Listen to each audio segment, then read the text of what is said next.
You and me, we got a problem. It's my fault. I wasn't supposed to bring it in like this. First two cards, we weren't supposed to go 11 and 14. But I can fix this. I can get us out of this. I watched the tape this time. I've got the script. All right? So we're taking Abu Dhabi this weekend. Saturday morning will be ours. We're going to go through the main card. I'm going to give you all my picks. We're going to go bottom up, starting with the first fight of the night. It's a hit job. We got Cody Gibson coming in to fight Abdul Hussein. Cody Gibson, the older by about 10 years. He's a history teacher now. So he's using his summer vacation to come do this. And we got Abdul Hussein. This is his first fight in the UFC. But what I've watched, he's pretty skilled. And he really moves around on the ground like a dancer, like a flowing little dancing boy. It's impressive. He's dangerous. He'll choke you. So he's like a dangerous dancing boy that will choke you.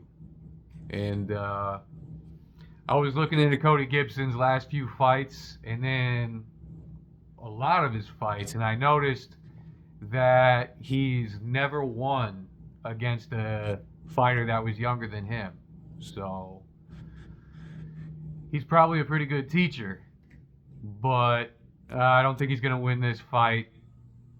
I think Abdul Hussein is going to end up choking him out.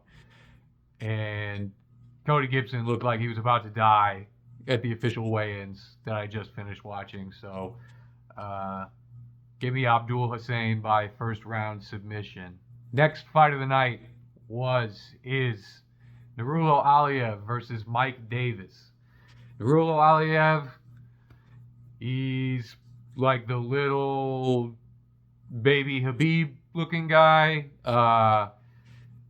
facing off against Mike Davis. Mike Davis, good, exciting fighter to watch. He's got, of the two, I'd say he's got the wider arsenal with which to finish the fight.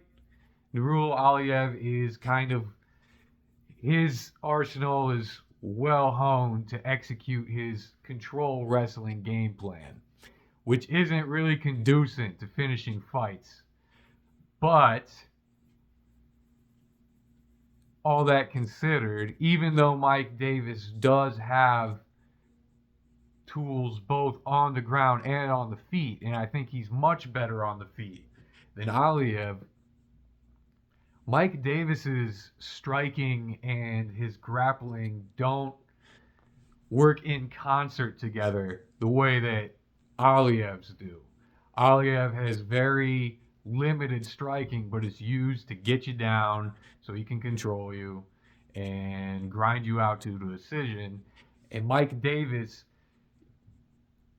like I said, he's got a lot of different ways that he can get it going, but he doesn't really have like a game plan he's trying to execute every time. Aliyev's one of those fighters that's, you can say, you know, what if they stuff the takedown, stop the game plan, but let's wait to see that happen. He's undefeated. I think he's going to stay undefeated. I think it's going to happen without a finish. I think he's going to get a decision. Give me Nurullo Aliyev beating Mike Davis by decision. Next fight of the night, we got Magomed Tuchalov versus Brenson Ribeiro. This is Tuchalov's first fight in the UFC. I watched a few of his fights prior to coming in, just the last few, and he kind of lumbers a little bit, but he can pull away. You know, he's plotty, but he's got power, and that's really all it takes to get Brenson Ribeiro down. Brenson Ribeiro's not been looking good. I haven't been familiar with his game, so I looked back and I watched his last few fights, and I don't think he's just losing getting caught. I think this guy's losing because that's what's happening. Also, this guy's not 29. I don't know what it is with Brazilian fighters. That guy's not 29. That guy is 39 for sure. I think they just get to write their own birth certificate as soon as they get into UFC. So I don't know what it is with Brazilians and who they're trying to fool, but give me Magomed Tuchalov by just good old fashioned telling the truth about your age. Next fight of the night going up is Ishmael Bonfim versus Axel Sola. Axel Sola, last we saw him, was in that crazy fight with Mason Jones, which ruled. Ishmael Bonfim, I don't remember when the last time we saw him was. I just watched back a few of his fights, as well as Axel Sola's. Getting into this, just the last few. What I noticed is Axel Sola, what you saw in that Mason Jones fight is what he brings. He's bringing pressure, he's bringing finishing potential, he's got cardio, he's got that dog, he's got grit. Ishmael Bonfim, he's got tricks he's trying to pull, he's got some power shots, uh, but he hasn't been putting anyone away for a long time. Mm, he doesn't have that dog in him, and I think he's going to quit out as the fight progresses if he doesn't get Axel Sola out early. And I don't think that he will, because Axel Sola is a tough motherfucker. So give me Axel Sola to beat Ishmael Bonfim. Then we got Santiago Ponzinibbio versus Sam Patterson. And Axel Sola, Magomed Tuchalov KO, Brenson Ribeiro round 1. Axel Sola, either round 3 KO or decision over Ishmael Bonfim. But Santiago Ponzinibbio versus Sam Patterson. Ponzi is old. He's not been having a good run. He's going up against Sam Patterson, who his hiccup in his hype train since coming up to welterweight has been MVP, a guy that he trained with in what ended up being basically a non-fight. One of the most boring fights of the year. Um, but outside of that, he's a guy who's real twitchy and he's able to get that first round KO more often than not. Um, this feels like a setup to get Sam Patterson back on track. I'm going to go back to what he was doing outside of that MVP fight. Ponzinibbio, he's just been slowing down. He's not getting any better. So give me Sam Patterson to knock out Santiago Ponzinibbio in round 1. Moving up, the next one is Dustin Jacoby versus uh, Muhammad Saidov. Now, Muhammad Saidov, he's not bad. He's got a pretty good arsenal. He's a little slow, and he doesn't seem to have like the finishing instinct. He's a bit more careful. Uh, but I gotta say, I just finished watching the official weigh-ins, and everybody looked pretty good. As far as weight, Saidov on the money, but his hair is fucking atrocious. He's balding from like diagonally from the back, and he hasn't cut his hair except like back here. So he's got like colics everywhere. He looks fucking insane. So I was pretty confident about this pick beforehand. Dustin Jacoby, I know he's older, but you can just look on Tapology and see the tear that he's been going on, and the big reason why is because he's got one of the best finishing instincts in the light heavyweight division. It's not that he's like the craziest striker. He's got the timing, and he know when there's blood in the water, he goes for it. And for some reason, a lot of guys that should be getting more finishes than they are, they just don't go for it when it's obvious. They see a guy stumble. Dustin Jacoby can turn a moment into a fight-ending moment. So I'm going to take Dustin Jacoby. I think he's going to knock out Muhammad Saidov. I don't think it's going to be round 1. I think it's going to be round 2 or 3. Yes, I've got a lot of knockouts picked out on this card. So Dustin Jacoby. Then we move up to the main event headliner of the prelims. Walter Walker versus Tom Peterson. Now, Tom Peterson, he's coming off of a win against Guilherme Pat. Walter Walker has been on his 4 heel hook run after his first loss coming into the UFC. Walter Walker, 6'6", coming in looking pretty jacked on the scales. And Tom Peterson, good old Peter Griffin, coming in looking very friendly. He looks like a very friendly guy. Tom Peterson, wrestle boxer. He's really good at keeping big guys up against the cage. He does have ground and pound. He doesn't really have even though he came in with like a key lock apparently on the Dana White's Contender Series, I wouldn't say he's got much of a submission game. Going up against Walter Walker, whose submission game has become a bit of a meme. He is the Brazilian foot fondler, the toucher of toes. He's a pretty affable guy.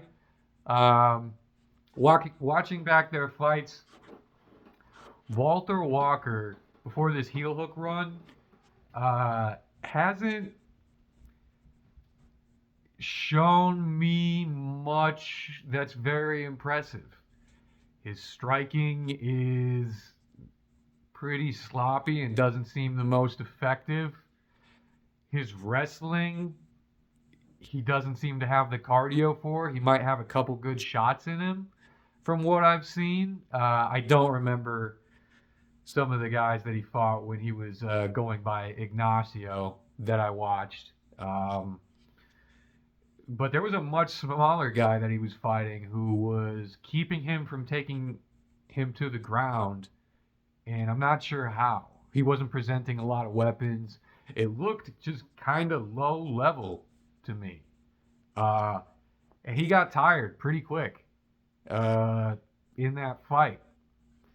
I think that guy, he was getting some ground and pound, but he was hanging in there against Walter Walker. I almost called him Ignacio. But then he just quit.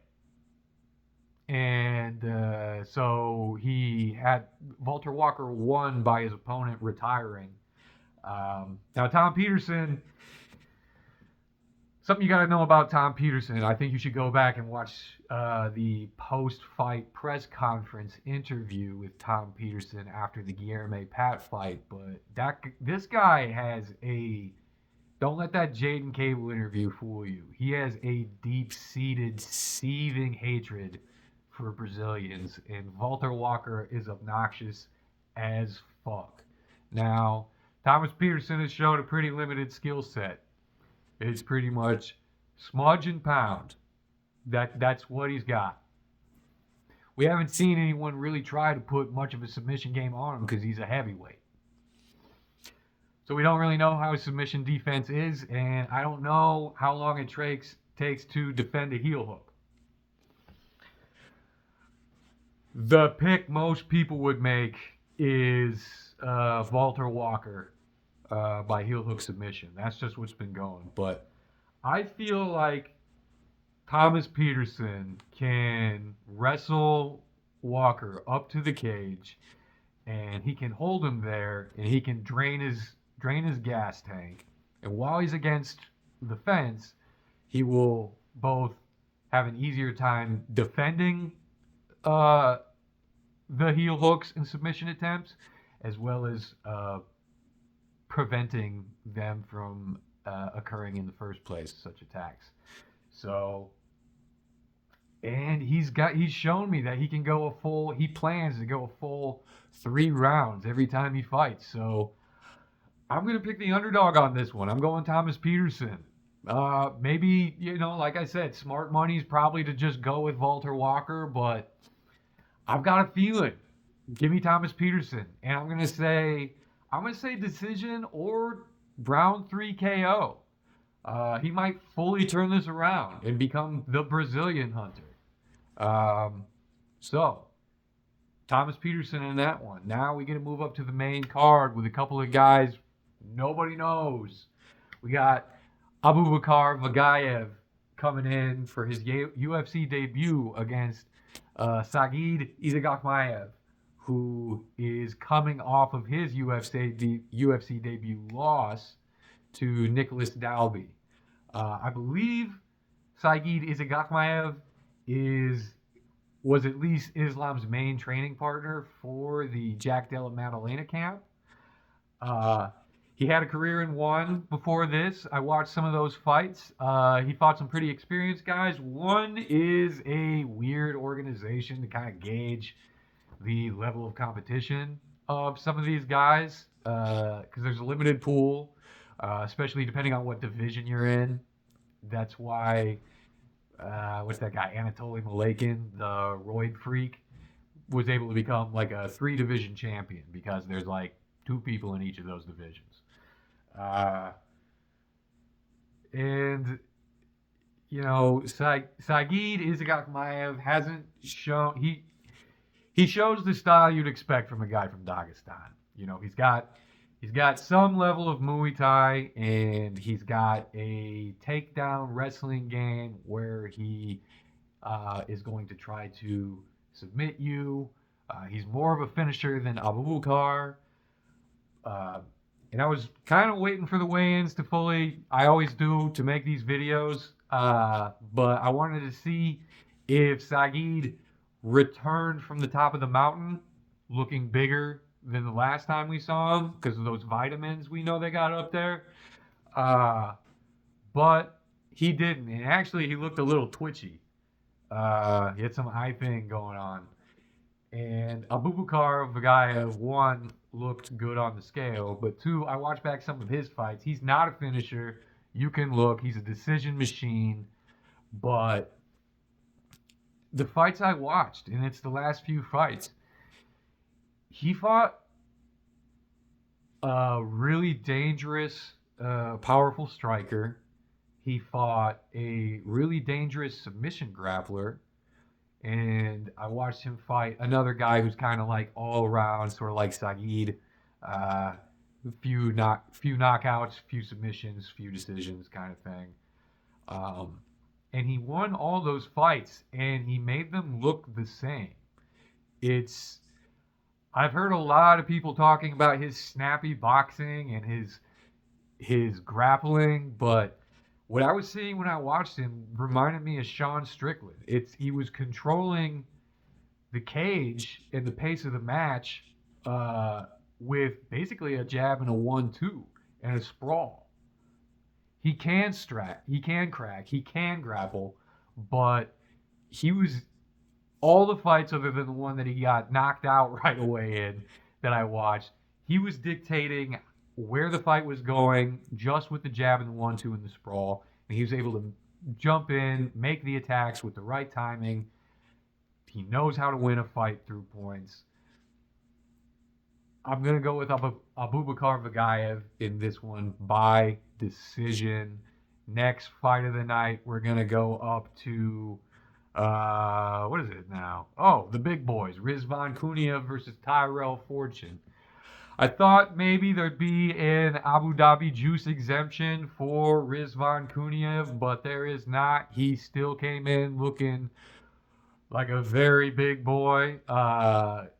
Cuts weight to make it down to 265. He came in at 264 and a half, coming up against Tyrell Fortune. Tyrell Fortune,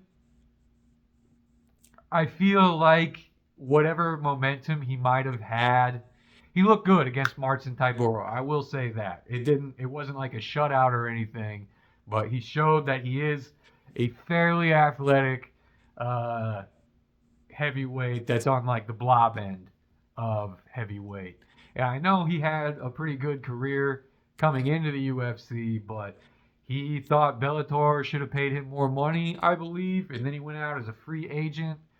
I watched some of those free agent fights. He fought like a 53-year-old man and then fought his brother 2 fights later. Rizvan Kuniev has he beat Jailton Almeida, which is impressive. Jailton Almeida was one of the best heavyweights. He's a number one most boring, but He was one of the most skilled heavyweights while he was on the roster, and Rizvan Kuniev retired him. Um, I just don't see a reason to pick against him. I'm going to take Rizvan Kuniev. I think this one is going to be a fat boy decision, so give me nice and sweaty 29-28 for Rizvan Kuniev. What comes next? I think it's the featured fight of the night. The handsome boy, uh, John Pork, Magomed Zainikov versus Damian Shibetsky. Uh, Magomed Zainikov, John Pork. John Pork! John Pork's making his official UFC debut against Damian Shibetsky. Now, John Pork, he's got that good kickboxing Muay Thai. He's got that crazy volume. What I really like about John Pork is that he's able to make his fights look the same. He's got, you can hear the thud in his fist. It's weird that he's able to throw so many strikes, but so is Tommy McMillan, you know, until he gets a knockout. So, and the amount of volume and the styling he did on the Contender Series and in his one fight I watched before, I watched two of his fights before he got on Contender Series. It just shows that he operates at a different level than a lot of the people that he fights at, that he can make all of his fights look like that if they don't end sooner. Now, Damian Shibetsky, this is an interesting card. We had Abubakar, who's Chechnyan and has, respect from Hamzat Chimaev, Sagid Izagakmaev, and John Pork coming out of Habib's camp, and Damian Shibetsky just coming out of Ilya Topuria's promotion, where he won. He's undefeated. Damian Shibetsky is a longer, lankier, real crazy looking when he was on the scale. He looks like a mean little fucker, dude. And he's got a real finishing instinct. He takes a lot more risks than John Pork does. I've seen him get rocked, but he goes in there, he goes for the finish, he goes for broke, and he's fast. It makes me want to pick him, especially looking at like what a little fucker he is. But I gotta go with John Pork.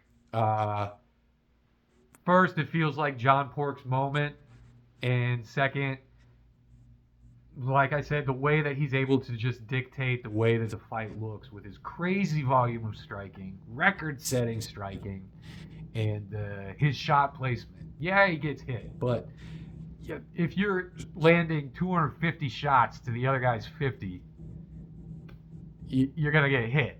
That's almost like you didn't get hit. All right, so I'm going to take Magomed Zainikov. I don't think this is going to be a walk in the park.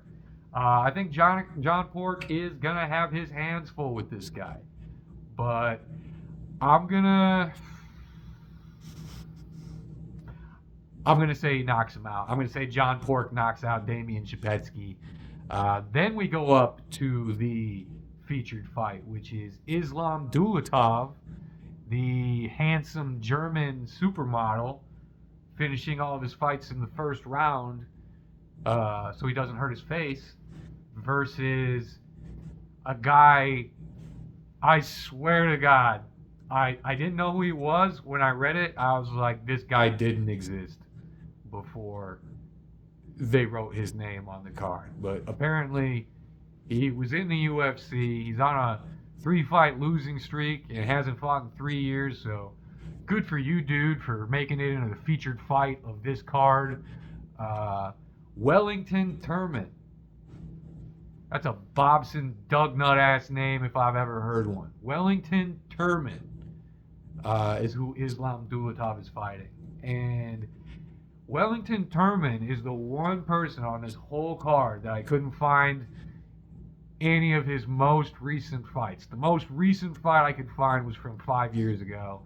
And I think that's too long for most fighters. And honestly, he's been away from 3 years after a 3-fight losing streak. I can't imagine what kind of crazy improvement he's made. If he's gone up to the mountain, taking some vitamins and come back down, he didn't look like it. So this is a hit job for sure. Give me Islam Dulatov. I'm gonna be a little spicy. I'm gonna say he gets it done by submission. I think he's gonna knock Wellington Turman down, and Wellington Turman is apparently a grappler and apparently kind of a tough guy to knock out. So I think he's going to get down there. I think he's going to get into some grappling situations. I think that's where Islam Dulatov is going to find a choke. He's going to give him a handsome choke, and Wellington Turman will disintegrate into oblivion once again. But I might put his name on a T-shirt because that's wow, dude. You should fight Spur Roundstone. All right. Now we get to the co-main event. This video is way longer than I thought it was gonna be. Co-main event. We've got Steve Erceg versus Ramazan Tamirov. Ramazan Tamirov, another little fucker, coming off of a close fight, beating Charles Johnson. Knocked out a guy named CJ in his Contender Series fight. Steve Erceg, 2-fight win streak. Yeah, people talk shit about the Ode Osborne fight. Then he was coming off of a 3-fight losing streak. It was pretty forgivable for most people losing to Pantoja because of his own mistakes, honestly, and then losing to Brandon Moreno. But when he let Kai Kara France fluke him, it changed the whole timeline of flyweight. Right now, maybe for the better, because flyweight is like the best division. Abdul Hussein is definitely someone to watch from the first fight of the night. But flyweight is the best division in the UFC right now. It just keeps on giving. And honestly, I watched Ramazan. He's fast. He's explosive. He's got knockout power. He's a little short guy. I know Kai Kara France is a little short guy, but Ramazan Tamirov was having a lot of trouble getting in and out of the range of Charles Johnson. He made it land, don't get me wrong, it was a close fight, but it was a close fight, and a lot of that had to do with the range. Charles Johnson has more knockout power than Steve Erceg, but Steve Erceg has better combinations. He's got a submission game. Steve Erceg, I think, even though he's not been living up to the expectations that a lot of people put on him when he came into the UFC, and after his performance against Pantoja, I think he gets this done. I think he's got smarter combinations. I think he's going to be able to catch Ramazan Tamirov a lot easier than Charles Johnson did as he's coming in and out of the pocket.